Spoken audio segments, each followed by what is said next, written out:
ini kan Islam dirusak ini kan karena Wahabisme itu loh, Prof. Wahabi Salafi. Oke ya, kita bicara Wahabi ya. Kenapa Islam-Islam di Indonesia ini cenderung anti sama Wahabi? Gitu kan, cenderung anti kan. Iya. Bukannya Barusan arahnya, aja Firnya nyampaikan nih gara-gara Wahabi nih. enggak, tapi bukannya malah arahnya sekarang Wahabi. Hah? Justru Islam yang bagus itu yang Sufi. Yang menjalankan Islam sesuai dengan Al-Quran itu Sufi, Syiah, Sunni atau Wahabi? Wahabi. Wahabi justru. Coba jelasin Tovan. Tahlil-tahlilan tuh nggak ada di Wahabi, betul nggak? Wahabi itu textbook banget sama sama Textbook. Salafi.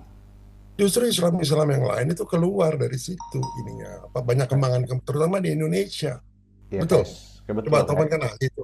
Wahabi kayak gimana? kayak Kalau di sufi kita. kayak sufi gitu ya, atau yang kayak di kita lah, sinkretisme dengan tradisi kita. Kejawen kejawen pun juga kan ada mix sama Islamnya. Itu kan dianggap sesat. Sufi pun juga sama.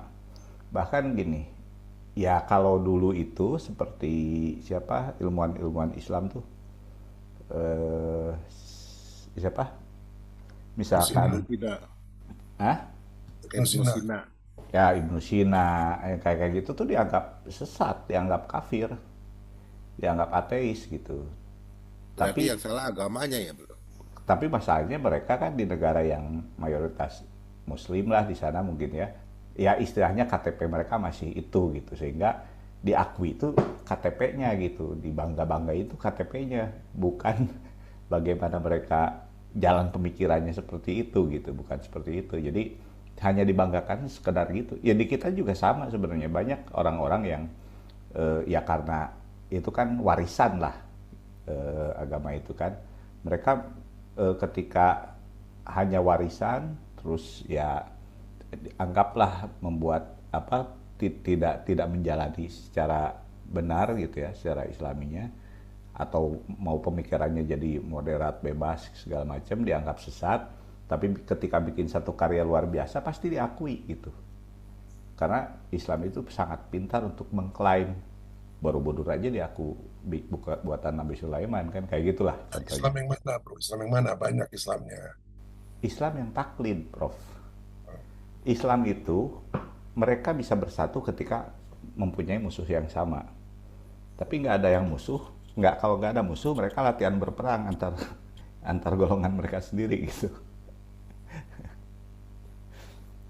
Nah sama sih sepertinya kayak bangsa kita pun juga, kita tidak punya satu musuh bersama yang bisa dikoordinir bagaimana untuk melawan itu gitu. Misalkan taruhlah kita punya musuh kapitalis, bagaimana kita bisa dipersatukan untuk menemukan satu bentuk usaha dengan dasar gotong royong yang bisa mengalahkan itu. Tapi tidak ada komandannya gitu, tidak ada yang menstrategikannya. Sebenarnya potensi kita luar biasa gitu.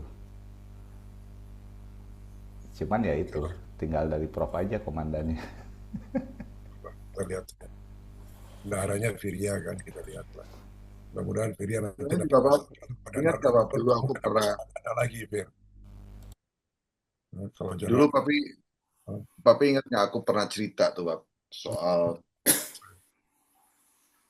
jadi misalnya daripada uang habis buat bansos, ini itu ya kan, ya, sebenarnya dengan uang 300 miliar aja tuh pakai sistem anak-anak tuh yang pinter-pinter tuh digaji, beres di negara.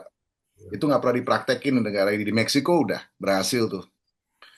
Jadi anak-anak yang pintar tuh digaji karena mereka penerus bangsa. Gaji mereka.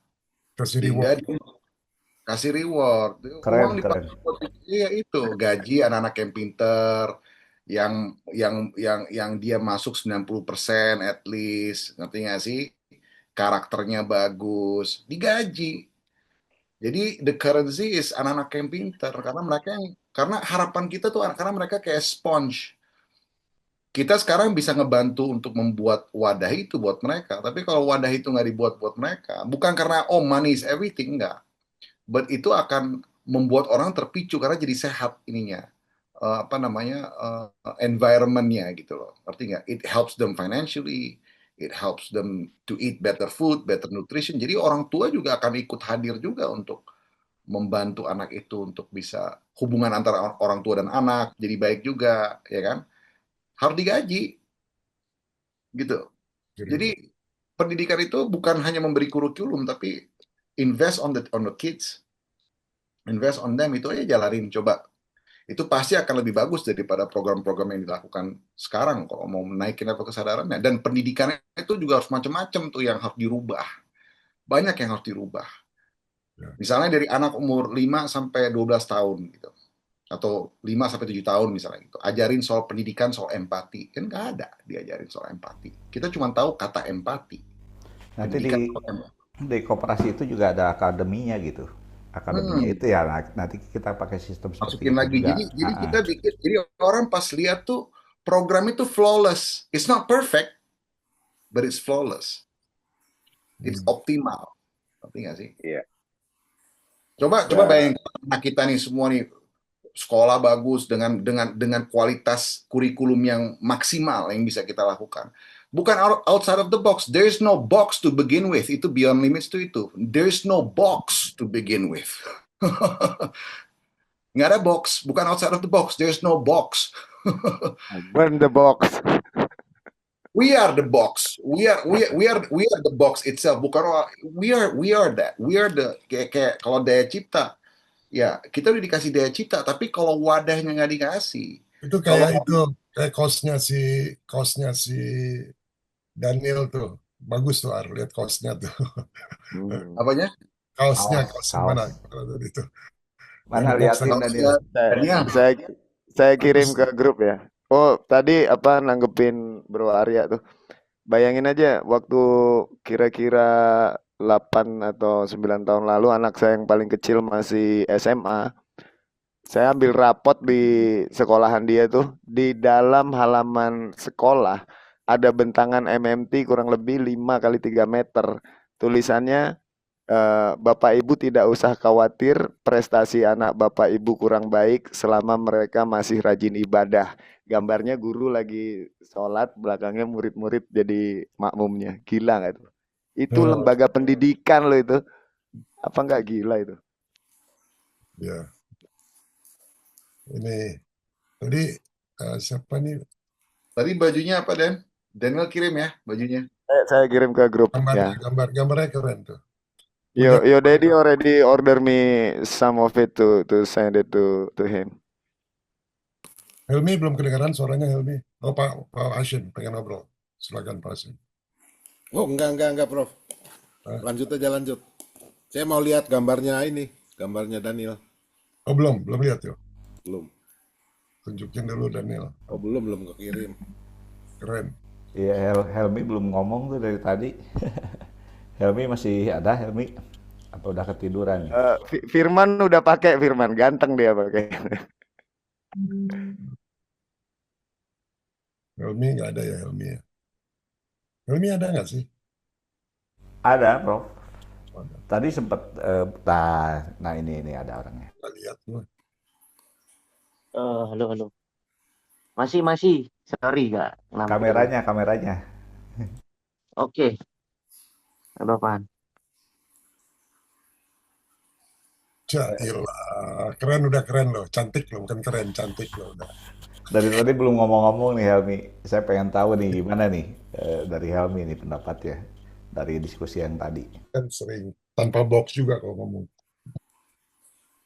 Oke. Apa itu dari tadi saya tuh kan apa ya tiduran sebenarnya kan. Nggak terlalu. Jadi ketiduran. Oke. Banyak yang saya tangkap sih. Ya kalau mau ada yang disampaikan gitu silahkan. Intinya kan kalau dari diri saya sendiri, Kang Tovan kan intinya bahwa setiap manusia itu memiliki sudut pandang kepada ya kondisional sekarang ya yang terjadi pada alam ya terutama gitu kan. Kalau kita sudah bisa tepat ya ibaratnya sesuai kenyataan itu sendiri, maka kita perdalam aja gitu. Rasa kita ke sana, rasa, cipta. Ya tadi kan yang dibahas kan dari cipta, rasa dan karsa tadi ya, tiga itu sebenarnya tadi. Iya, iya. Intinya kita lebih mau mendalami lah gitu. Karena itu komponen ya, komponen untuk kita itu lebih memahami bahwa hidup ini semuanya itu bisa dipelajari lah gitu. Bung Robert. Hanya saja tadi saya tidak apa ya mendapatkan kesimpulan karena tadi saya agak ketiduran juga gitu kan tadi sebenarnya. Ya, nggak apa-apa. Ya, lanjut Ya, lanjut. Jadi seperti itu kan. ya banyak sih yang memang dibahas tadi, memang persoalan bencana segala macam karena kita kehilangan ketuhanannya itu. Ketuhanan Oke. dalam artian Hmm. oneness gitu. Kita oneness itu bukan hanya dengan sesama manusia, tapi dengan alam lingkungan kita pun juga kita merasa bahwa itu pun juga bagian dari kita karena mereka yang menghidupi kita gitu. Jadi ketika melihat kerusakan gini kita tidak ada kepedulian berarti kita tidak ada kesatuan dengan alamnya gitu. Nah, pemerintah kita, pengelola negara itu udah kehilangan unsur ketuhanannya. Karena pembiasan makna juga dari awal itu bahwa ketuhanan yang Maha Esa itu adalah kepercayaan terhadap Tuhan yang Maha Esa. Artinya ketika kepercayaan itu ada jarak. Padahal ketuhanan itu kata sifat, imanen, ada di dalam diri gitu, Tuhan itu. Sehingga kalau sudah imanen itu, artinya seluruh alam semesta pun juga ketuhanan. Nah itu yang membuat kita kehilangan apa konektivitas dengan alam itu, karena kehilangan makna esensi dari ketuhanannya. Tidak ada merasa bahwa kita itu bagian dari alam itu sendiri, satu kesatuan, divine oneness gitu. Nah, pemaknaan Pancasila ini pun juga harus dimaknai ulang gitu. Maksudnya bukan dimaknai ya kalau taruhlah Pancasila yang dasar negara itu kemarin itu memang sebagai politik ya, alat politik, propaganda segala macam. Tapi itu pun juga berawalnya kan dari Pancasila dasar salira. Artinya Pancasila yang diinternalisasikan di dalam diri kita. Ketuhanannya itu artinya kita punya sifat ketuhanan. Tuhan yang ada di dalam diri yang imanen yang divine oneness artinya bukan kepercayaan terhadap Tuhan karena itu menciptakan jarak. Seperti pada KTP penghayat pun juga kan disebutnya bukan agama tapi kepercayaan dan di situ pun juga kepercayaan terhadap Tuhan yang Maha Esa. Padahal pemahaman divine oneness-nya itu mereka hilangkan gitu sehingga menciptakan jarak antara para penghayat itu dengan Tuhannya untuk mempersepsikan sama dengan agama-agama samawi yang datang dari luar bahwa Tuhan itu di luar dirinya. Tuhan itu ada di Sidratul Muntaha segala macam atau ada di mana lah di singgasananya yang di surga segala macam. Padahal Arasnya. padahal ya itu dengan Gimana, menciptakan jarak itu kehilangan dengan gimana kalau ketuhanannya. bicara ketuhanan yang apa yang Maha Esa ya, Ya, Tovan ya? Mana lebih cocok, ketuhanan yang Maha Esa atau ketuhanan yang berdaulat? kalau bedanya gini, ketuhanan yang Maha Esa itu kan berarti divine oneness. Kalau ketuhanan yang berdaulat itu berarti kesadarannya yang memang apa yang kita di internalnya ya gitu, sebagai percikan ilahi yang berdaulatnya gitu. Artinya kuasa atau kedaulatannya itu ya sesuai dengan porsi kapasitas manusia itu sendiri karena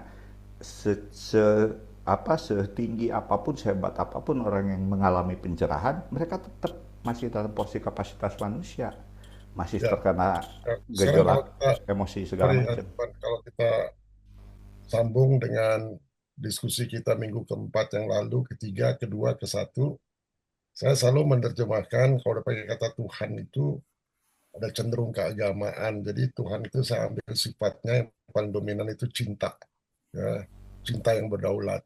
Kalau you ikutin ya benang Ya, merahnya. ya, Kemudian cinta yang berdaulat ya. Lalu 3 minggu yang lalu, 2 minggu yang lalu kita bicara soal hukum termodinamika.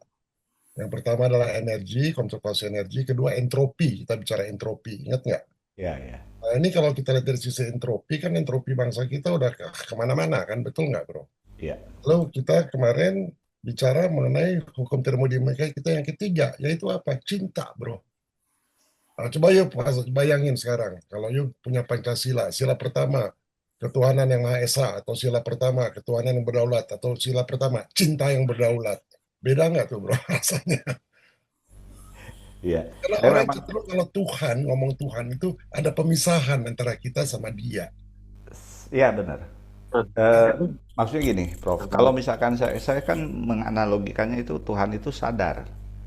Jadi Sebentar, ketuhanan. Bapak. Sebentar. Nah, Kau tahu lu argumentasinya kemana? Lu udah ngomong itu udah ada dua lagi Tuhan itu salah. Coba sekarang kita urutin Pancasila ya. Yang pertama, cinta yang berdaulat. Sila kedua apa, bro? kemanusiaan. Iya, bisa nggak kemanusiaan tanpa cinta, bro? Nggak bisa. Bisa, Ya, makanya lebih nggak bisa. nyambung.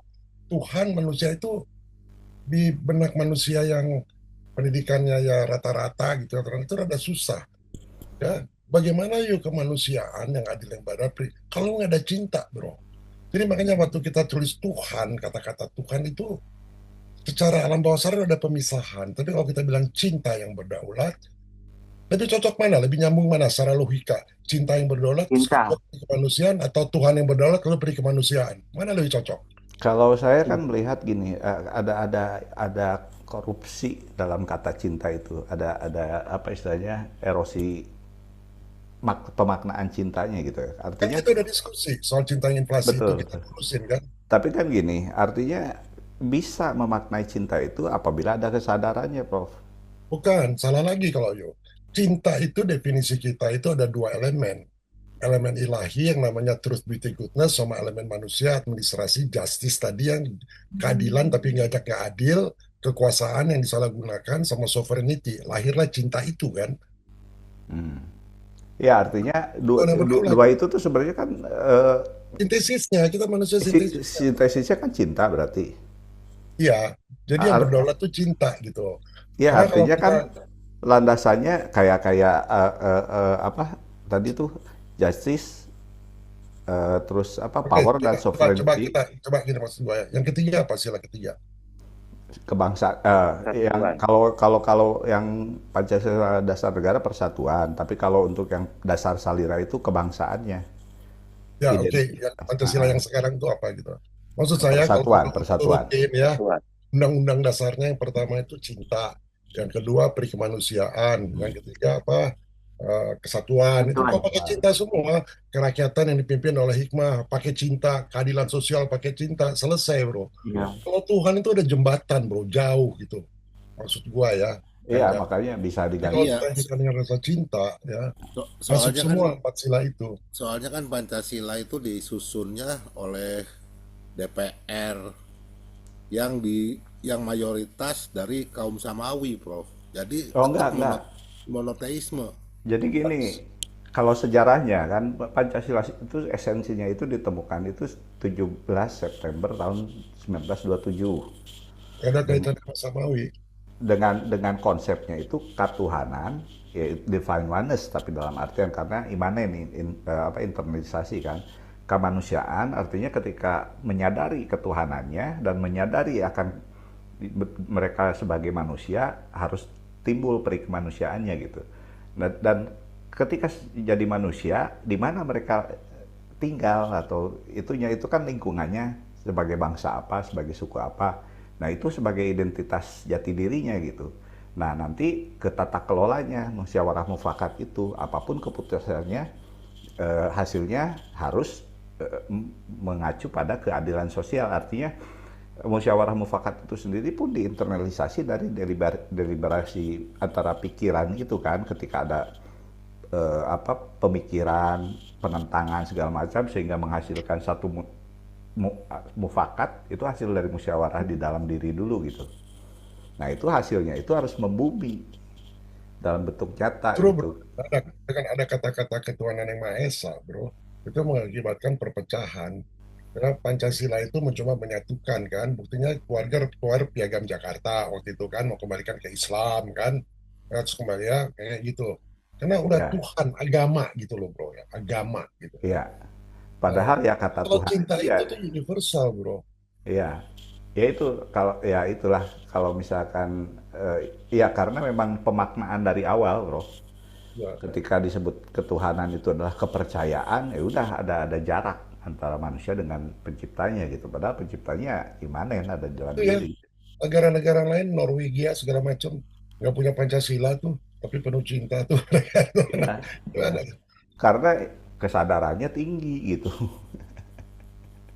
Iya, Oke, kalau yang mau disampaikan Kang Tovan sudah masuk ya, dan apa Profesor juga nyampe di saya.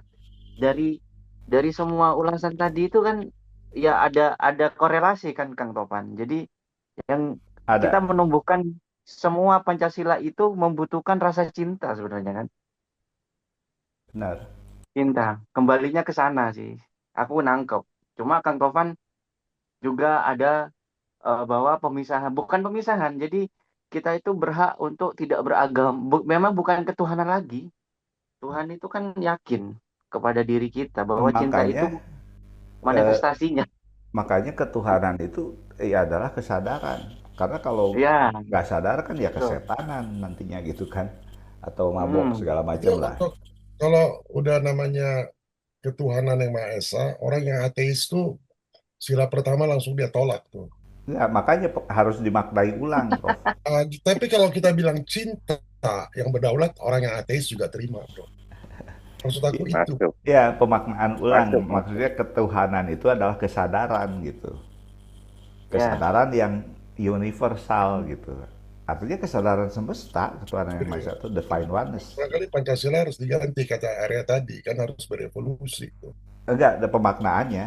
Makanya itu pemaknaan yang aslinya itu kan ada di Pancasila Dasar Salira, Ini sedangkan kan lagi bikin sekarang, Pancasila nih, ini kita lagi tes nih tesisnya si Tovan nih. Itu oke. udah ada P4 tuh penataran Pancasila, nggak Pancasilais tuh. Ah, itu kan propaganda, Prof. Tidak diinternalisasi. Pancasila Hanya, udah 75 tahun ah, bagus kayaknya, tapi nggak diinternalisasi. Tapi kalau cinta, bro, semua orang udah ngerasain, bro. iya. Tuhan, dia nggak bertuhan. Ya. Tapi Kalau kita kalau lihat ya, penciptaan ini juga penciptaan kosmos, undang-undang dasarnya itu awal-awalnya itu cinta, bro. ya itu, Prof. Tapi mau itu cinta, mau itu sadar ya, kesadaran, itu kan ada tingkatan-tingkatannya gitu. Kalau Pure love kasih gimana? boleh gitu. Kalau kasih gimana? Nah, kemarin kita udah diskusi gimana Welas tuh. asih lah, welas asih gitu ya. Ah, Kalau sekarang yang dipraktekkan kan keablohan yang Maha Esa. Hmm, Itu juga di pembukaan undang-undang dasar itu kan ada atas berkat rahmat Allah. Itu tuh udah diganti dengan kata Tuhan. Tapi ketika ya, dicetak tidak dirubah gitu. Itu ada tesisnya. Dan yang bertanggung jawab atas perubahan itu, oh ini udah dirubah kok, ini eh, keajaiban dari Allah aja nggak mau dirubah. Jawabannya kayak gitu. Ada itu. minggu, minggu lalu kan, Mukjizat. Ki Jember kan minggu lalu ngusulin, bro, kita yang pedot-pedot kita bikin aja ini sendiri, apa yang saya bilang poliamori, ingat nggak? Yang poliamori ya, kita, kita bikin bikin pulau sendiri ya. gitu. Nah, kita bikin tuh Pancasilanya nomor satu, kecinta yang berdaulat. Terus nanti saya yang jadi genepiknya. Jadi itu cinta yang berdaulat. Ya, mau poligami, udah kayak orang-orang Kalash lah ya, orang-orang Kalash kan gitu yang berdaulat tuh cinta tuh. Ya, perempuannya bebas lagi mau udah dia kawin dia mau cerain suaminya yang berdaulat tuh cinta. Berarti nggak sadar dong kalau gitu. Kesadarannya tinggi dia. Dia milih banget tuh. Suaminya sadar banget begitu lu nggak cinta lagi sama gua, jadi kita nggak cinta, waduh harus bayar ini ke pengadilan. Lu nggak cinta sama gua lagi ya, udah nggak apa-apa. Evolusi dia. Ja- Jangan bertahan karena terpaksa gitu ya. Iya, jangan bertahan karena terpaksa. Ini gue mencintai seseorang, dia juga cinta sama gue, tapi kalau dia punya suami ya gue pakai value-value itulah, enggak lah. Cinta, Kalau cinta, sebenarnya ada itu cinta. cinta yang berdaulat, gak peduli dia. Karena Ya, seperti ini ya, seperti ini ya. Ini ada orang Islam perempuan kalau kawin sama orang Kristen, Islam dianggap apa? Murtad ya, dianggap apa ya? Dianggap apa ya? Nggak boleh ya. Tapi Nggak laki-laki, boleh, ah, nggak boleh, nggak boleh. Sekarang nggak gini boleh, ya, Prof. ini perempuan ini Islam dijodohin sama orang tuanya sama laki-laki Islam. Dijodohin, dia nggak suka tapi dijodohin. Udah dia kawin lalu dia making love lah. Tapi nggak atas nama cinta, itu perzinahan nggak? Iya, Dibandingkan dia cinta sama orang yang bukan Islam, dia lari, nggak disuruh sama orang tua, lalu dia berhubungan, hamil, itu berzina nggak atas nama cinta? Ya, dilihat Eh, dari sudut apa? Tergantung kan itu Prof, kan di kita tuh ada budaya, itu ada 11 unsur itu, termasuk tata tata salira, tata keluarga, sama tata sosial. Nah, di dalam konteks tatanan sosial di lingkungannya itu seperti apa? Karena ada sila keduanya juga, kemanusiaan yang adil dan beradab. Dari sisi adil mungkin nggak adil, tapi dari kelakuannya beradab nggak untuk kontrak sosial di masyarakat itu gitu. Makanya ada proteksi-proteksinya tiap sila itu Nah, sebenarnya. sekarang perkawinan yang dijodohin diatur sama orang tua beradab nggak Tidak tuh? adil dan tidak beradab. pemerkosaan itu secara Seharusnya itu bisa diajukan tuntutan dan harusnya dimenangkan gitu oleh pengadilan kalau itu pro ke cinta. Pengadilannya, kalau si Sekarang gue pengadilannya itu punya punya istri, kesadaran. gue punya istri, tapi istri gue ya udah nggak beres lah misalnya. Terus gue cinta sama perempuan lain gitu ya. Dia juga cinta sama gue gitu. Kalau dia udah punya suami, gue punya istri, tapi kita cinta berdua, terus kita tinggal sama-sama, itu beradab nggak tuh? Karena Harus gini, soal kan, peradaban itu, bukan bro, ya, ya, itu peradaban itu tergantung dari nilai-nilai society di situ, moral. betul, setuju Ya. Prof. Karena Nah, gini, eh, ada kan kejadian satu, contoh lah, ada satu kasus, ada adik kakak yang ketika berlibur berdua mereka making love dengan secure banget, dengan KB, dengan apa, kondom segala macem. Itu gimana gitu? Kalau dinilai dari kesepakatan mereka bahwa ini cuma sekali aja percobaan, tek, abis itu kita udah nah eh, itu yang nilai kan nggak beradab. Tapi kalau you di Tibet, bro, mhm. orang perempuan dia bisa mengawini 3 saudara kandungnya. Betul, Ya makanya berarti kan itu kan jadi nilai sosial. Jadi istilah beradab itu ah, sangat relatif gitu. iya, betul. Beradab itu memang tergantung dari kontrak sosial. Tapi ada satu nilai universal lagi yang memang apa, bisa istilahnya menjadi satu penilaian dari universalitas itu sendiri, dari harmonisasi, dari Nah, ininya gitu. ya, jadi istilah adab itu ya, bro, itu kan dikaitkan dengan moral, betul. Betul, betul. Nah, tapi Nietzsche memperkenalkan istilah namanya postmoral. Ya, betul. Ya. Jadi manusia-manusia yang super itu disebut manusia-manusia yang postmoral.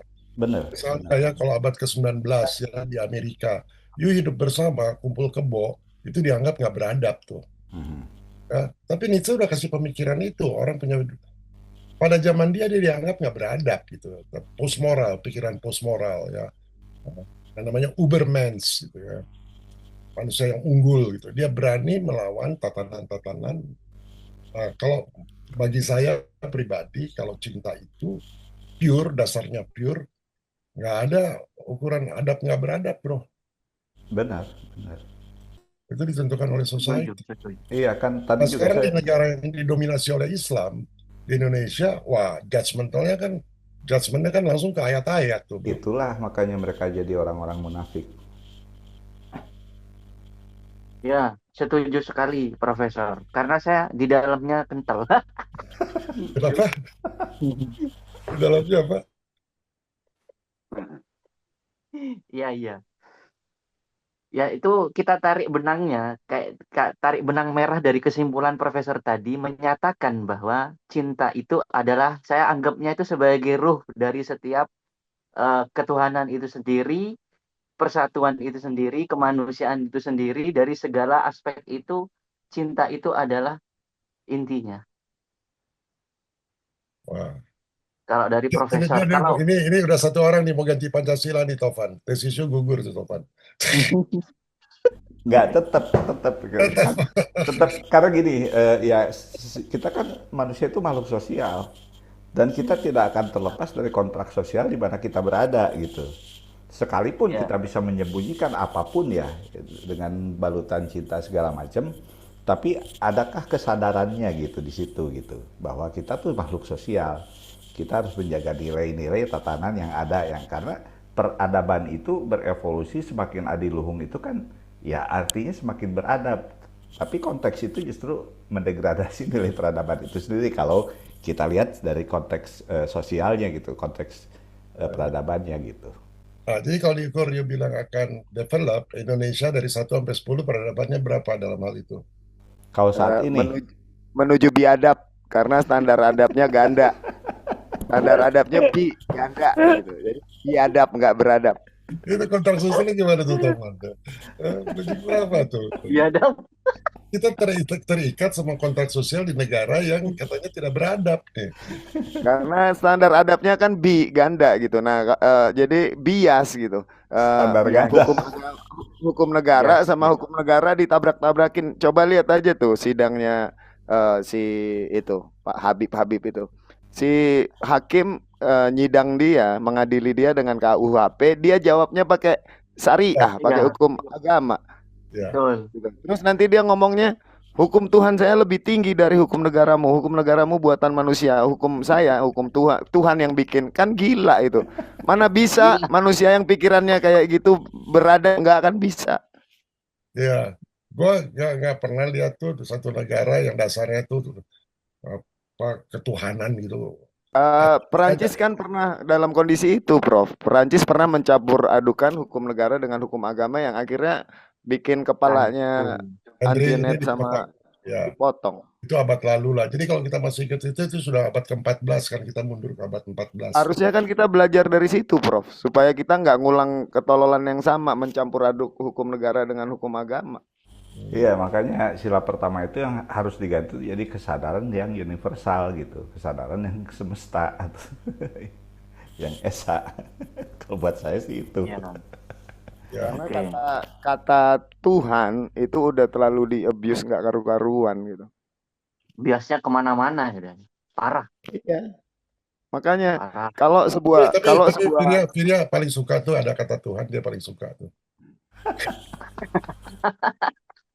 kalau di sebuah masyarakat, Virya paling suka tuh ada kata Tuhan tuh.